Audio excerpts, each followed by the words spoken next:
Truku si të hiqni me metoda natyrale mykun nga muret dhe parvazi i dritares. Sa po fillon lagështia, fillojnë dhe shfaqen njollat e mykut në muret e shtëpisë suaj. Kryesisht ato ndodhen pranë parvazeve të dritareve dhe në ambientet ku kontakti me ajrin e ftohtë është më i madh. Myku nëpër mure gjithashtu është një problem i cili mund të shkaktojë edhe alergji, astmë dhe probleme në lidhje me shëndetin e frymëmarrjes, dhe jo vetëm. Kur troket myku në shtëpinë tuaj, duhet të zgjidhni problemin tuaj në mënyrë natyrale, duke përdorur mënyra sa më të thjeshta dhe efektive në largimin e këtyre shqetësimeve. Për të hequr mykun nga muret, mund të përdorni përzierjen e uthullës së mollës me sodën e bukës.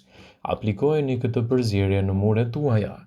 Gjithashtu, më pas e fërkoni atë me një leckë ose me një furçë dhe më pas aplikoni sërish një streshë me sodë buke dhe uthull molle. Kështu do ta keni më të lehtë në largimin e mykut nga muret e ambienteve të shtëpisë.